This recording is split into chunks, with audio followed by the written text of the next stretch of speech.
नमस्कार मित्रांनो, मी चंद्रकांत मनसरे.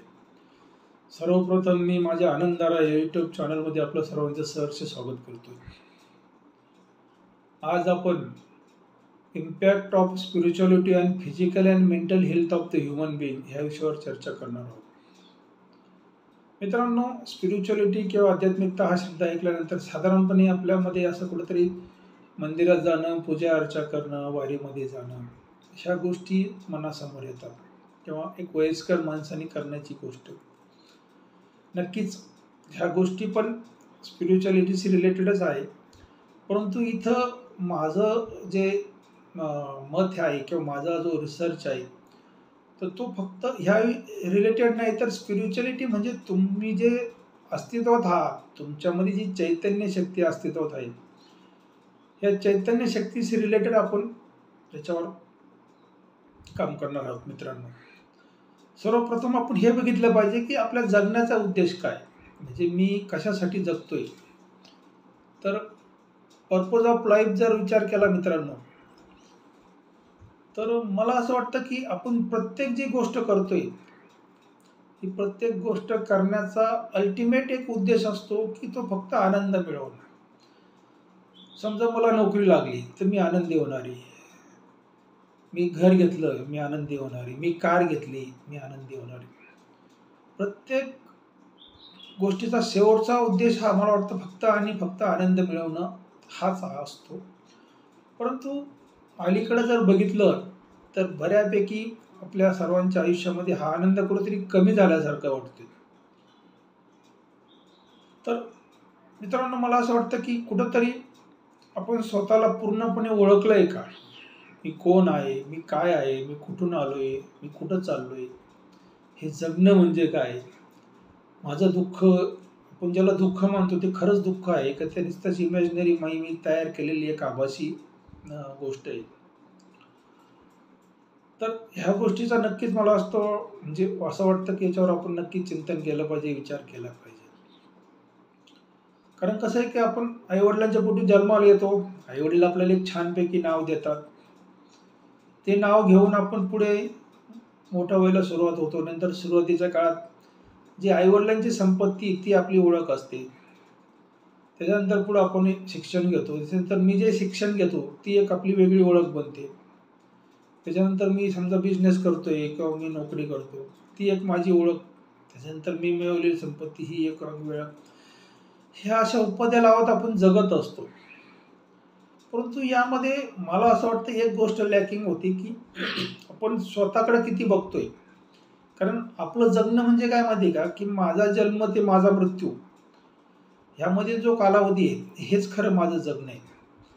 ह्यामध्ये सुरुवातीच्या काळात माझे आईवडील हे माझे सहकारी असतात, नंतर पत्नी, मुलं, मुलांचे मुलं, असे सहकारी बदलत असतात, पण मी मात्र तोच असतो. आणि मी किती आनंदी हे कदाचित मी मध्ये मध्ये बघणं हवं आहे, परंतु ते बघत नाही असं मला वाटतं. त्याच्यामुळं आज आपण त्या गोष्टीवर जास्त चर्चा करणार आहोत की स्वतःकडे कसं बघणं गरजेचं आहे. मित्रांनो, ही पृथ्वी म्हणजे एक ईश्वराचं वैभव आहे आणि ईश्वराने ते वैभव एन्जॉय करण्यासाठी आपल्याला इथे पाठवले असं मला वाटतं. हे वैभव म्हणजे दुसरं काही नसून फक्त आणि फक्त या पृथ्वीवर आनंदी राहणं. कारण आपण प्रत्येक जण ह्या पृथ्वीवर प्रत्येक सणाला एक विकसित होण्याचा प्रयत्न करतो असतो, एक विस्तार पावत असतो आपण. म्हणजे आपण प्रत्येक क्षणी स्वतःला काहीतरी अपडेट करतो. म्हणजे मी कालपेक्षा आज वेगळंच असलं पाहिजे, माझ्याकडे जास्त संपत्ती असली पाहिजे, माझ्याकडे जास्त भौतिक गोष्टी असल्या पाहिजे. मान्य आहे, ह्या गोष्टी मिळवल्याच पाहिजे, आपण पृथ्वीवर त्यासाठी चालू आहे. पण यासोबत आपण ही पण गोष्ट बघितली पाहिजे की मी आनंदी किती आहे, माझं कुटुंब किती आनंदी आहे, मी किती हेल्दी आहे. मित्रांनो, आज जागतिक आरोग्य संघटनेच्या हेल्थची जी व्याख्या केली WHO ने, त्यानुसार जो मनुष्य म्हणजे मानसिक, शारीरिक, सामाजिक आणि आध्यात्मिक ह्या चारही अँगलनी जो मनुष्य हेल्दी आहे तोच मनुष्य पूर्णपणे या पृथ्वीवर हेल्दी असा समजला जातो. दुर्दैवाने मित्रांनो, सांगावं असं वाटतं की फक्त 10% लोक या पृथ्वीवर अशी हेल्दी आहेत. म्हणजे 90% लोक कुठंतरी कुठल्या ना कुठल्या कारणाने अनहेल्दी असं दिसतंय, कारण ह्या व्याख्येमध्ये ते बसत नाही.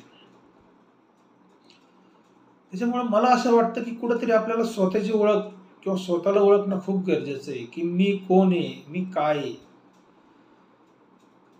तर स्वामी विवेकानंद माहिती आहे तुम्हाला सर्वांना, ते त्यांच्या गुरुकडे गेले एकदा. स्वामी रामकृष्ण परमहंस म्हणून त्यांचे गुरु होते.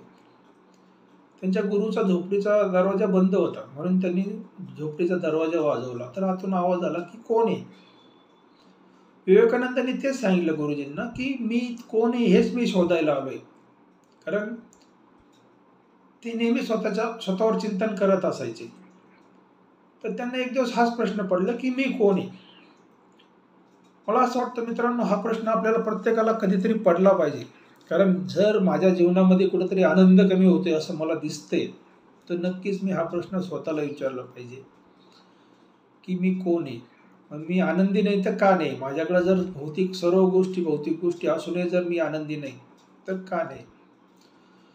मित्रांनो, ह्या पृथ्वीवर मानवाला ह्युमन बिईंग असं म्हटलं गेले. 2 शब्द आहे, ह्युमन प्लस बिईंग. तर ह्युमन हा शब्द एक ह्युमस या लॅटिन शब्दापासून आलाय. त्याचा अर्थ असा होतो की सॉईल किंवा माती. म्हणजे आता तुम्हाला प्रत्येकाला माहिती आहे की हे शरीराचं एक दिवस मृत्यूनंतर कधीतरी याचं 100% मातीमध्ये रूपांतर होतं आणि याची उत्पत्ती मातीपासूनच आहे. आपण जे काही अन्न खातो हे मातीतूनच निर्माण होत असतं, तीच खाऊन आपण मोठं होत असतो.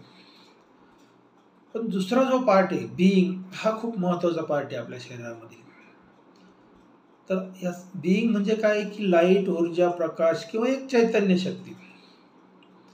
म्हणजे ही चैतन्य शक्ती आपल्यामध्ये आहे म्हणून आपलं अस्तित्व आहे. ही चैतन्य शक्ती निघून गेली की याला बॉडी म्हटलं जातं. आणि तुम्हाला माहिती आहे की याला काही तासाच्या आत डिस्पोज करावं लागतं, अदरवाईज ते सडायला सुरुवात होते. तर काय ही चैतन्य शक्ती. कारण तुम्हाला माहिती आहे की आपल्याला कधीतरी एक मेसेज येतो आपल्या जवळच्या नातेवाईकांकडनं की अमुक अमुक एक व्यक्ती गेली. आपण जातो, आपण सर्वांच्या साक्षीने ती बॉडी आपण डिस्पोज करतो. परंतु मेसेज आलेला असतो की ती व्यक्ती गेली. मग गेलेलं कोण होतं मित्रांनो. त्याची चैतन्य शक्ती. म्हणजे आपलं खरं अस्तित्व किंवा खरं वास्तव या पृथ्वीवर फक्त ती चैतन्य शक्ती आहे. आणि जसं आपण शरीरासाठी चांगल्या चांगल्या गोष्टी खातो किंवा एक्सरसाइज वगैरे करतो, तर मला असं वाटतं की त्या चैतन्य शक्तीसाठी आपण काही करतोय का. ते जर नाही केलं तर कुठंतरी आपल्या जीवनामधला आनंद कमी होऊ शकतो असं मला वाटतं. कारण का की तुम्ही हा मोबाईल आहे तुमचा, हा तुम्ही त्याला रेग्युलर चार्जिंग करत असतात, परंतु त्यासोबत मध्ये मध्ये तुम्ही त्याचं सॉफ्टवेअर पण अपडेट करत असतात. कारण का की ते सॉफ्टवेअर जर अपडेट नाही केलं तर तो मोबाईल हँग होतो. तसं मी असं म्हणतो की हे शरीर म्हणजे तुमचं हार्डवेअर आहे आणि तुमच्या ब्रेनमध्ये जी सर्वात मोठी शक्ती बसलेली आहे ती म्हणजे तुमचं सॉफ्टवेअर. ही अदृश्य शक्ती आहे, परंतु ती शक्ती आहे म्हणून आपलं अस्तित्व आहे आणि त्या शक्तीला पण आपण रेग्युलर कुठेतरी अपडेट केलं पाहिजे. तर साधारणपणे ही जी चैतन्य शक्ती आहे त्याचा एक प्रमुख घटक असतो, तो म्हणजे मन. मन म्हणजे एक आपली विचार करण्याची शक्ती. तर साधारणपणे मनाचे 2 प्रकार असतात, एक कॉन्शियस माइंड आणि एक सबकॉन्शियस माइंड. साधारणपणे दिवसा आपण जे मन वापरतो किंवा मी आता तुमच्याशी जे बोलतोय हे माझं कॉन्शियस माइंड ॲक्टिव्ह आहे. मन हे 100% पकडलं तर साधारण कॉन्शियस माइंडचा भाग असतो फक्त 10%. उरलेला 90% जो भाग आहे हा तुमचा सबकॉन्शियस माइंडचा पार्ट आहे. आणि या सबकॉन्शियस माइंडमध्ये तुमचे जे जीवन जगण्यासाठीचे सर्व प्रोग्राम असतात ते तिथं फीड केलेले असतात आणि त्या प्रोग्रामनुसारच तुम्ही जीवन जगता मित्रांनो. असं म्हटलं जातं की ह्या जगामध्ये 2 विश्व असतात, एक जे प्रत्यक्ष आहे ते आणि एक मी स्वतः निर्माण केलेलं किंवा माझ्या कॉन्शियसमध्ये किंवा सबकॉन्शियसमध्ये जे एक मी ह्या जगाची किंवा ह्या प्रत्येक व्यक्तीची जी इमेज बसवली त्याप्रमाणे ते एक माझं विश्व असतं. तर हा जो माझा सबकॉन्शियस माइंडचा जो पार्ट आहे, यामध्ये साधारणपणे असं म्हटलं जातं की एक मूल जन्माला आल्यानंतर त्याच्या सबकॉन्शियस माइंडमध्ये हा प्रोग्रामिंगचं काम चालू होत असतं. म्हणजे तो ॲक्च्युली आईच्या गर्भात असल्यापासूनच तो ह्या थॉट्स घ्यायला सुरुवात करत असतो. तो साधारण वयाच्या 8व्या वर्षापर्यंत त्याचा ब्रेन जवळपास 80% डेव्हलप होत असतो. आणि ह्या पिरियडमध्ये त्याच्या ह्या साऱ्या बिलीफ सिस्टीम किंवा धारणा बनतात आणि ते सारे प्रोग्राम्सच्या रूपाने त्याच्या ब्रेनमध्ये स्टोअर होतात. मी असं म्हणतो किंवा तुमच्या कॉम्प्युटरच्या भाषेत जर सांगायचं झालं तर साधारणपणे एक बाळ वयाच्या 8व्या वर्षापर्यंत 3,00,000 प्रोग्राम आपल्या ब्रेनमध्ये डाउनलोड करत असतं आणि त्यानुसार त्याच्या जगण्याचे जे सॉफ्टवेअर आहे किंवा त्याला भविष्यात कसं जगायचं आहे त्या सर्व गोष्टी तिथं फीड होतात. तर ते जे सॉफ्टवेअर बनलंय ते कशा प्रकारचं आहे त्याला बिलीफ सिस्टीम असं म्हटलं जातं. तर साधारणपणे आपल्या बिलीफ सिस्टीम कशा आहे आणि त्यानुसार आपला एक जगण्याचा पॅटर्न तयार होतो मित्रांनो. तर त्यानुसार आपलं सर्व काही ठरतं. म्हणजे आपण कोण होणार आहे किंवा आपल्याकडे किती संपत्ती येणार आहे.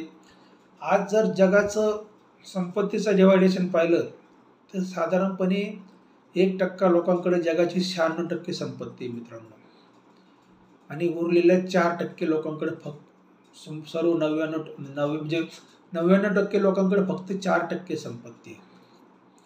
तर साधारणपणे हे जर डिव्हायडेशन बघितलं किंवा हा जर विचार केला तर मला असं वाटतं की ही जी गोष्ट आहे, हे जे आपलं सबकॉन्शियस माइंड आहे किंवा हे जे आपलं सॉफ्टवेअर आहे, आपण ज्याला सॉफ्टवेअर म्हणतो किंवा मन म्हणतो, ही खूप महत्त्वाची गोष्ट आहे आणि ह्यातल्या ज्या गोष्टी आहेत त्या वारंवार आपल्याला दुःखी करत असतात.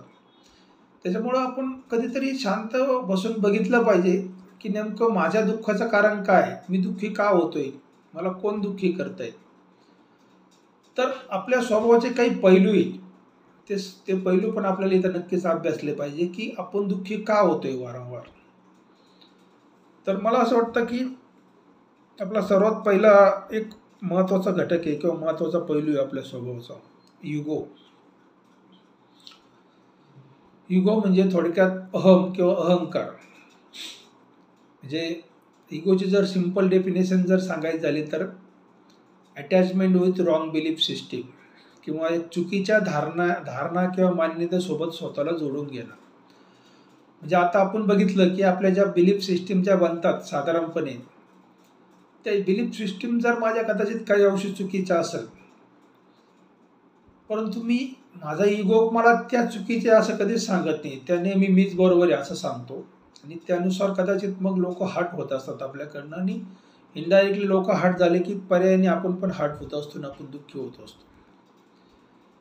तर साधारणपणे बिलीफ सिस्टीम म्हणजे काय, मी एक थोडक्यात उदाहरण देऊ इच्छितो की एक 7 आंधळे असतात, त्यांनी हत्ती बघितला. साधारणपणे आंधळे लोक डोळ्यांनी हत्ती बघू शकत नाही, तर त्यांनी स्पर्शाने हत्ती बघितला. तर ज्याने हत्तीच्या पायाला हात लावला त्याला हत्ती खांबासारखा वाटला किंवा ज्याने हत्तीच्या कानाला हात लावला त्याला हत्ती सुपासारखा वाटला किंवा ज्याने पोटाला हात लावला किंवा त्याला हत्ती भित्तीसारखा वाटला. साधारणपणे माझ्या धारणा किंवा मान्यता किंवा बिलीफ सिस्टीम कशा बनल्या आहेत त्यानुसारच मी जगात बिहेव करत असतो आणि त्यानुसारच मी माझं जगणं निश्चित करत असतो. तर मला असं वाटतं की आपला जो युगो आहे किंवा आपल्या बिलीफ सिस्टीम आहे ह्या कितपत बरोबर बनल्या आहे, मे बी असू शकतं, चुकीच्या होऊ शकतं. कारण पूर्वीचा जो आपला काळ होता, म्हणजे भारताचं असं म्हटलं जातं की मागच्या 1000 वर्षापासून आपण गुलामगिरीत काम करतोय. अलीकडं आपण विकसित होतोय, नक्कीच भारत हा विकसित होतोय, परंतु ठीक आहे, पूर्वीचा काळ तसा थोडा कठीण होता. मे बी बिलीफ सिस्टीम काही चुकीच्या बनलेल्या असू शकतात. तर नक्कीच ह्या बिलीफ सिस्टीम जर चुकीच्या असेल, समजा मी समोरच्याला सांगतोय की तू पायालाच हत्ती म्हण, ते त्याला नक्कीच पटणार नाही आणि तो तुम्हाला म्हणजे तुमचं ऐकणार नाही किंवा त्याच्यामुळे तुम्ही इनडायरेक्टली दुःखी होणार. तर इगोच्या बाबतीत असं म्हटलं जातं मित्रांनो, की आपल्या प्रत्येक गोष्टीत इगो असतो. आपल्या चालण्यात इगो असतो, आपल्या बोलण्यात इगो असतो, आपल्या घर घेण्यात इगो असतो, आपल्या कार घेण्यात इगो असतो. तर प्रत्येक ठिकाणी आपण हे बघितलं पाहिजे, मी जगाशी जेव्हा बिहेव करतोय किंवा जगाशी इंटरॅक्ट करतोय तेव्हा मी करतोय का माझा इगो करतोय.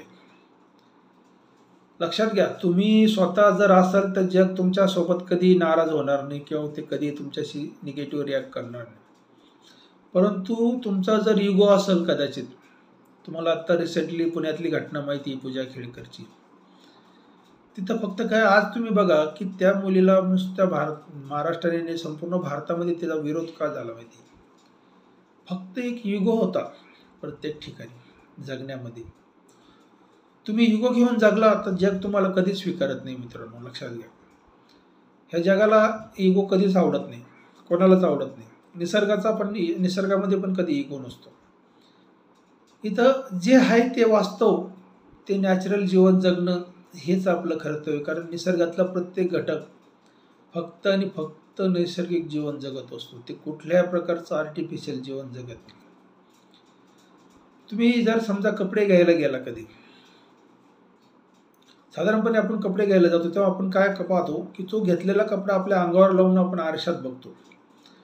म्हणजे तो जगाला कसा दिसेल, म्हणजे मी जेव्हा आरशात बघतो तेव्हा मी काय विचार करतो की तो कपडा जगाला कसा दिसेल. तर साधारणपणे हा जर तुमचा ॲटिट्यूड असेल आज, तर 100% तो आपला इगो आहे. ॲक्च्युली आपण हे बघितलं पाहिजे की तो कपडा माझ्या अंगाला कसा फील होईल, आपण त्याचं सूत बघितलं पाहिजे. परंतु साधारणपणे आपण 99% लोक फक्त आणि फक्त तो जगाला कसा दिसेल हे बघत असतो. आणि ती जर गोष्ट असेल तर तो नक्कीच आपला इगो आहे. इगोवर मित्रांनो खरंच काम केलं पाहिजे. कारण मी जिथे इगो घेऊन वागतोय किंवा जगतोय, तो तुमच्या सोबत जग कधीही चांगलं जगू शकत नाही किंवा चांगलं वागू शकत नाही.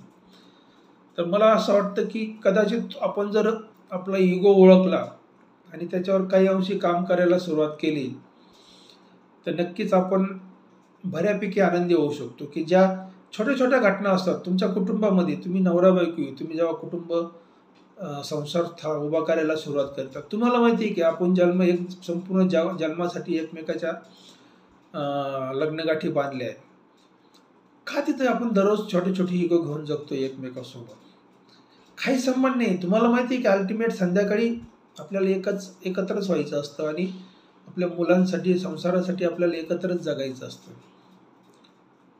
मित्रांनो, जर आपण हा इगो घेऊन जगलो, म्हणजे मी असं म्हणाल पती पत्नीमध्ये कदाचित आपण जर इगो घेऊन काही गोष्टी करत असेल, तर मी असं म्हणतो, किंवा पती पत्नी जर भांडत असेल तर मी असं म्हणाल की पती किंवा पत्नीमध्ये दोघं कधीही जिंकत नसतात.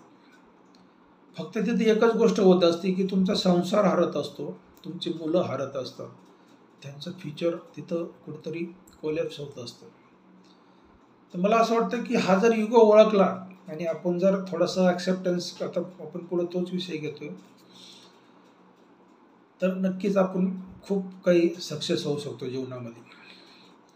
तर एक दुसरी गोष्ट आहे मित्रांनो, ॲक्सेप्टन्स. हा पण खूप महत्त्वाचा घटक आहे. कारण का की आपण या पृथ्वीवर स्वयंभू नाही. मला इथं कोणीतरी चालवतंय, मी स्वतः नाही जगत आहे. कारण मी ठरवू शकत नाही कसं जगायचं, कारण पुढच्या क्षणी काय घडणार आहे हे मला बिलकुल माहीत नाही. पण एक गोष्ट नक्की की जे काही घडणार आहे ते माझ्यासाठी चांगलं घडणार आहे. कदाचित आज तुम्ही जर तुमच्या इतिहासात जाऊन बघितलं किंवा गीतेमध्ये पण हेच सांगितलंय की जे काही होतंय ते चांगल्यासाठीच होते.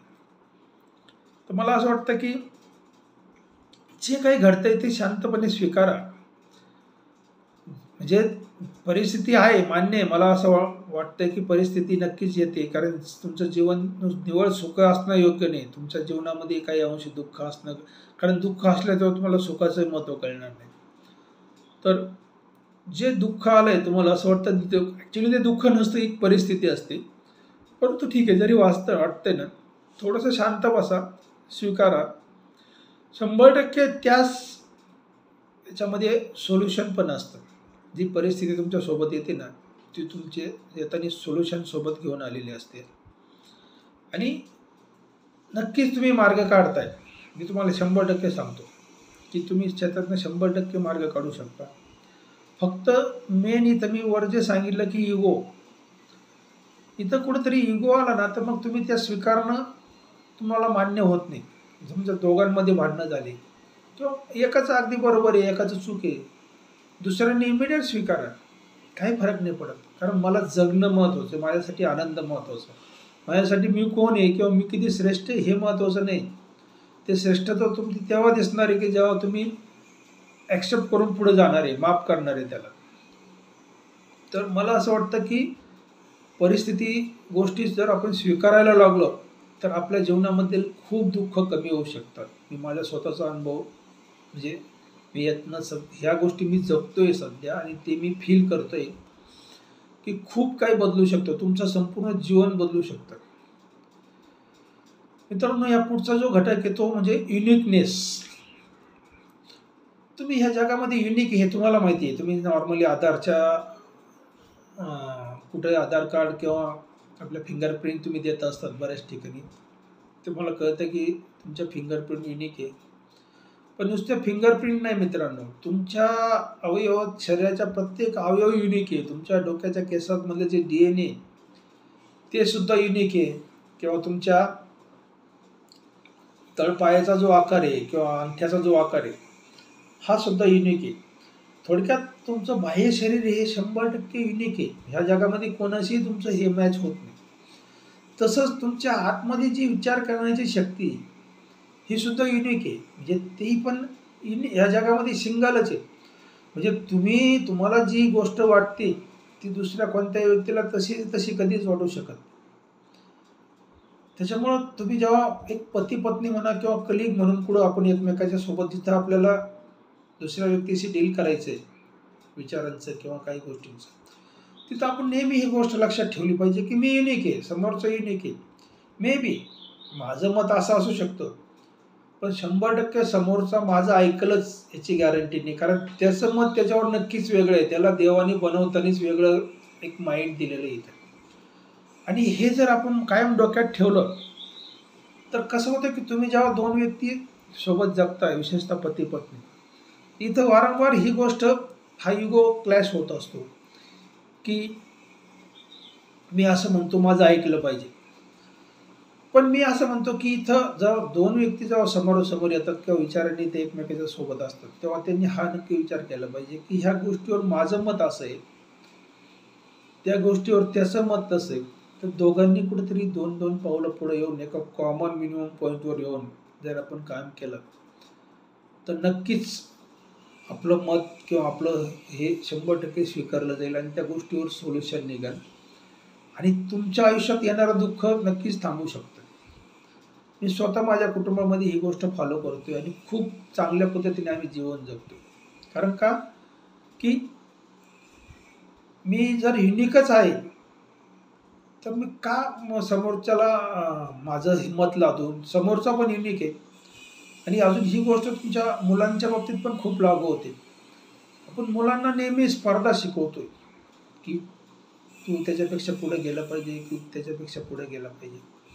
मी असं म्हणाल तुमच्या मुलांना एवढंच सांगा की तू ह्या जगात युनिक आहे, तू सर्वोच्च आहे, तू 100% चांगलं करू शकतो, तुला बनवतानाच देवाने खूप छान बनवलेलं आहे. त्याच्यामुळे जी जीव घेणं स्पर्धा आपण जगामध्ये लावली तर ती कुठेतरी थांबली ना तर आपला बऱ्यापैकी आनंद वाढू शकतो. कारण 2 व्यक्ती एकत्र आल्या तर एक गोष्ट नक्की की तुमचं डिफरन्स ऑफ ओपिनियन नक्की होणार आहे.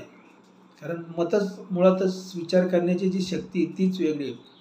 पण ही शांतपणे जर स्वीकारली की ठीक आहे, म्हणजे ते भांडण नाही तर it's a difference of opinion, तर त्याच्यामुळे तुम्ही इमिडिएट ते ॲक्सेप्ट करून पुढे जाऊ शकता. मित्रांनो, याच्या पुढची जी गोष्ट आहे ती म्हणजे फॉरगिव्हनेस. हा पण खूप महत्त्वाचा भाग आहे. खरं तर हा खूप खूप कठीण पण आहे. कारण आपल्या बिलीफ सिस्टीममध्ये ही गोष्ट नाहीच आहे असं मी म्हणतो. आपल्याला कदाचित माफ करणं ही खूप कठीण आणि खूप जड गोष्ट वाटते की ही गोष्ट आपण करूच शकत नाही किंवा आपल्या संस्कारामध्ये ती गोष्ट नाहीच आहे असं कुठेतरी आपण वारंवार स्वतःला बिंबवत असतो. पण मला असं वाटतं की ही जर गोष्ट केली ना आपण तर खूप काही तुमचं जीवन आनंदी होऊ शकतं. कारण कसं आहे की मी आतावर सांगितलं आहे की तुमचं समोरच्यांशी कुठेतरी तुमच्या कुटुंबामध्ये मुलांशी किंवा तुमच्या पार्टनरशी किंवा ऑफिसमध्ये कलिगशी कुठेतरी डिफरन्स ऑफ ओपिनियन होणार आहे. कोणीतरी कोणाला तरी काहीतरी म्हणणार आहे. ठीक आहे ना, तो म्हटला झालंय, परंतु मी काय करतो मग हे कॅरी करतो. म्हणजे मी त्यांनी जी गोष्ट बोलली ती मी लक्षात ठेवतो. माझ्या ब्रेनमध्ये एक म्हणजे तो video me as it is save करतो की ह्या व्यक्तीने मला अशी वाक्य बोलले किंवा याने माझ्यासोबत असं हे केलं वर्तन किंवा मला चुकीचे वाक्य काहीतरी बोलले. तर आपण त्याला इतकं काही धरून ठेवतो. आपल्या मनामध्ये आपण असे काही प्रोग्राम करून ठेवतो. कोणीतरी असं म्हणतं की मी त्याला मरेपर्यंत विसरणार नाही. कोणीतरी असं पण म्हणतं की मी त्याला 7 जन्म विसरणार नाही. मित्रांनो, पण ह्याचा जर तुम्ही चांगला विचार केला मानसिकदृष्ट्या, तर ह्या गोष्टीचा तुमच्या मनावर किंवा तुमच्या शरीरावर इतका वाईट परिणाम होत असतो. कारण का, ती एक व्यक्ती एकदा बोलली आणि निघून गेली. तुम्ही ती घटना स्वतःला 1000दा बोलत असता जोपर्यंत तुम्ही त्याला माफ करत नाही. पण माफ करतच नाही आपण कदाचित मरेपर्यंत विसरत नाही. पण मी असं म्हणतो की ह्या निसर्गाचं तत्व आहे इथं, की तुम्ही इथं आहात, इथं स्वयंभू नाही. त्याच्यामुळं तुम्हाला इथं जे काही घडतं एक तर ते शांतपणे स्वीकारणं आणि जे काही चुकीचं कोणी बोललं किंवा ज्या काही घटना घडल्या त्यांना माफ करणं. तर हे माफ कसं करायचं? तर मी असं म्हणाल की आत्ता सुरुवातीला तुम्ही पहिल्यांदा जेव्हा माफ कराल ना, तेव्हा तुम्ही आठवा आत्तापर्यंत किती लोकांचं तुम्ही धरून ठेवलंय.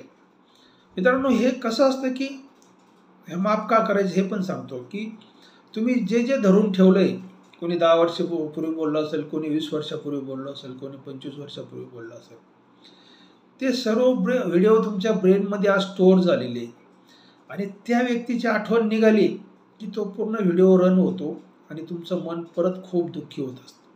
त्या व्यक्तीने ती कधीतरी घटना करून तो निघून गेलाय, पण तुम्ही वारंवार स्वतःला ते दुःखी करून घेत असता.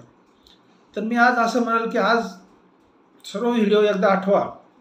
2 व्यक्ती असेल, 10 व्यक्ती असेल, यांची नावं लिहा एका कागदावर आणि साधारणपणे ही विधी कधी करायचा माफ करण्याचा, की तुम्ही झोपायला जायच्या दरम्यान किंवा समजा आता तुम्ही झोपणार आहात 5 मिनिटांनी, तेव्हा तुमचं हे ऑटोमॅटिक कॉन्शियस माइंड हे स्लो होतं आणि सबकॉन्शियस माइंड ॲक्टिव्ह होतं आणि तुमचे जे सर्व व्हिडिओ आहे ते सर्व त्या सबकॉन्शियस माइंडमध्ये स्टोअर आहे. तुम्हाला ती तिथून डिलीट करायची. तर तुम्ही त्या सबकॉन्शियस माइंडला प्रोग्राम द्यायचा फक्त एवढाच, की जी कोणी काही चूक केली आतापर्यंत, त्यांनी ज्यांनी वाटतंय तुम्हाला त्रास दिलाय, त्या सर्वांचे नावं घेऊन त्यांना एवढंच सांगा की आम्ही तुम्हाला पूर्णपणे माफ केले. आज माझ्या मनात तुझ्याविषयी काही नाही आहे. त्याच्यामुळं भविष्यात तू आणि मी एक चांगला मित्र असेल किंवा चांगला कलिग असेल किंवा चांगला जोडीदार असू शकतो. मित्रांनो, हे करून बघा तुम्ही. हा जर तुम्ही चांगला व्यवस्थित हा प्रोग्राम केला आणि तसंच त्यांना माफ म्हणत तुम्ही झोपी जा, तुम्ही बघा की रात्रभर तुमचं सबकॉन्शियस माइंड त्याच्यावर काम करतं आणि त्या ज्या गोष्टी तुम्ही धरून ठेवलेल्या आहेत तुमच्या सबकॉन्शियसमध्ये ते ऑटोमॅटिक डिलीट व्हायला सुरुवात होते. कारण का, की आज समजा एक्स व्यक्तीने तुम्हाला काही त्रास दिला आहे, ती व्यक्ती समोर आली किंवा तिने तिचं नाव जरी तुमच्या समोर आलं की तुमच्या मनामध्ये इमिडिएट तो व्हिडिओ चालू होतो आणि तुम्ही लगेच तो स्वतःला निगेटिव्ह फिलिंग सुरू होतं. परंतु समजा तुम्ही आज त्याला माफ केलंय, असं तुम्ही आज हा विधी केला, तर इथं काय होईल माहिती आहे का, की तुम्ही इमिडिएट तुम्हाला लगेच लक्षात येईल, अरे नाही ठीक आहे, ती व्यक्ती ती मला अशी बोलली होती, परंतु मी अमुक दिवशी याला पूर्णपणे माफ केले. म्हणजे तुमच्या मनामध्ये त्या फिलिंग्स येणं कमी होईल किंवा हळूहळू नष्ट होतील. कारण ह्या फिलिंग आल्याने काय होतं तुम्हाला पुढचं हे पण सांगतो, की तुमचा जो ब्रेन आहे, तुमच्या शरीरामध्ये साधारण 37 लाख कोटी पेशी आपल्या प्रत्येकाच्या शरीरामध्ये, 37 लाख हजार कोटी पेशी. तर ह्या सर्व पेशी तुमच्या ब्रेनशी कनेक्ट झालेल्या असतात आणि ब्रेनमध्ये जो काही थॉट निर्माण होतो तर सर्वांचं कनेक्शन प्रत्येक पेशीसोबत असतं. त्याच्यामुळं जर ब्रेनमध्ये आपण एक निगेटिव्ह थॉट जर उत्पन्न केला विचार, तर त्याचा प्रत्येकाचा पेशीपर्यंत तो विचार पोहोचतो आणि कुठंतरी त्या पेशींचा जो कार्य आहे, पेशींच्या साधारण असं म्हटलं जातं की एका पेशीमध्ये एका सेकंदाला काहीतरी लाख रिॲक्शन होतात. त्याच्यात केमिकल जे तयार होतं त्यानुसार आपण जगत असतो. तर त्या रिॲक्शनवर परिणाम होतो. म्हणजे तिथं जर समजा फास्ट रिॲक्शन झाल्या आणि काही जास्तीचे केमिकल तयार झाले शरीरात, अल्टिमेट तुमच्या शरीरामध्ये बीपी किंवा डायबिटीस सारखे आजार निर्माण व्हायला सुरुवात होते.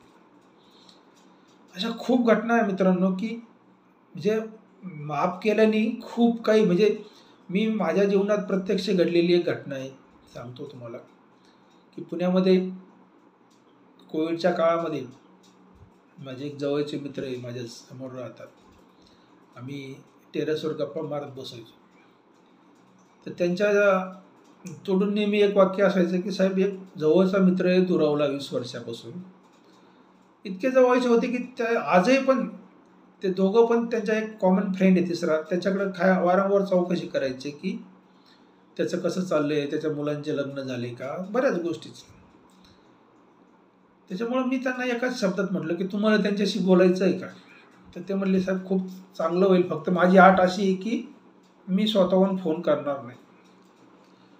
मी त्यांना सांगितलं तुम्हाला फोन करायची गरज नाही, फक्त मी तुम्हाला सांगतो ती गोष्ट करा.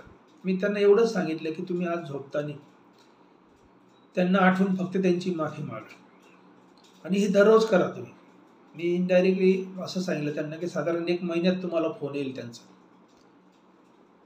आणि मित्रांनो खरंच सांगतो की 13व्या दिवशी त्या माणसाचा यांना फोन आला. हे फोनवर तासभर बोलले आणि माझ्याकडे आले आणि सांगितलं, मला विचारलं की साहेब तुम्ही त्यांना फोन करून सांगितलं का मला फोन करायला? मी म्हटलं मला तुमच्या मित्राचं नावही माहीत नाही आणि मला काहीच माहीत नाही. जे काही केलं ते तुम्हीच केलं म्हटलं. तर साधारणपणे हे असं इतकं तुमचं मन एवढं स्ट्रॉंग आहे, म्हणजे मी असं म्हणतो की तुमचं मन ह्या जगातला सर्वात मोठा ट्रान्समिशन टावर आहे. जसं की तुम्ही आमचा मोबाईल आहे, एक 2-5 हजाराचा मोबाईलवर तुम्ही जगात कुठे बोलू शकता. पण ह्या मोबाईलच्या तुलनेत जर विचार केला तर तुमचं मन हजारो पट पुढे आहे. हजारो पट हा मेसेज पाठवू शकतं किंवा रिसीव्ह करू शकतं. त्याच्यामुळे इथं जे जे काय तुम्ही धरून ठेवलंय, तुमच्या दुःखाचं सर्वात मोठं कारण तेच आहे की तुम्ही तुमच्या मनात धरून ठेवलंय. आणि हे माफ कशासाठी करायचं हे पण सांगतो की समोरच्या व्यक्तीसाठी बिलकुल करायचं नाही. कारण का की समोरच्याला त्याचा काही फायदा होत नाही ना तोटा होत नाही. फक्त तुम्हाला मात्र वारंवार तोटा होत असतो ते आठवून. पण आज जर तुम्ही माफ केलं तर तुम्ही त्या पूर्ण त्याच्या ह्याच्यातून मुक्त होता आणि तुम्ही तुमचा ब्रेन नवीन गोष्टी स्वीकारण्यासाठी फ्रेश होतो आणि तो खूप चांगलं काम करू शकतो. मित्रांनो आजूबाजूला ज्या घटना आहे किंवा निसर्गात ज्या गोष्टी घडतात याच्याकडे जर चांगल्या दृष्टीने बघितलं तर निसर्गसुद्धा ह्या गोष्टी सरळ सरळ सोडत असतो. तुम्ही बघा झाडं दरवर्षी तुमचे प्रत्येक झाड पानगळ करतं, एक पण जुनं पान ठेवत नाही. दरवर्षी ते पानगळ झाले की नवीन फ्रेश पानं येतात, सारं काही फ्रेश. किंवा प्राणी पक्षी हे लोकसुद्धा त्यांचं हे जुनं सर्व टाकून नवीन नवीन गोष्टी घेत असतात. आपल्याकडे एवढी मोठी बुद्धी दिली किंवा एवढी मोठी शक्ती दिली देवाने, पण ती चांगल्या गोष्टी करण्यासाठी दिली. आपण चुकीचं का करतोय आणि का वारंवार दुःखी होतोय? फर्ग्युनेसवर गालिब यांचा एक शेर आहे, ते असं म्हणतात, जिंदगी को मैंने इतना आसान कर दिया, कुछ लोगों से माफी मागी, कुछ लोगों को माफ कर दिया. मित्रांनो खरंच इतकं साधं सरळ सोपं आहे जीवन जगणं, पण आपण खूप कॉम्प्लिकेटेड करून टाकलंय मला असं वाटतं. कारण का की इथे हे निसर्ग तुम्ही बघा, आपण बाजूला आपल्या आजूबाजूला जे पक्षी किंवा प्राणी, आज हे पक्षी सकाळी उठून छानपणे गाणं गातात. परंतु तुम्ही बघितलंय काल झोपताना त्यांनी 1 रुपयाचं पण कमवून ठेवलं नव्हतं. आज सकाळी उठले तेव्हा त्यांच्याकडे काहीच नव्हतं, पण त्यांना ठाम विश्वास आहे निसर्गावर किंवा हे युनिव्हर्सवर की हे 100% मला आज पाहिजे तेवढं देणार आहे. एक झाड आहे, जंगलात झाड उगवतं, ऑटोमॅटिक उगवतं आणि ते वाढतं आणि अतिशय डेरेदार वृक्षात त्याचं रूपांतर होतं. हा निसर्ग बांधील आहे मित्रांनो.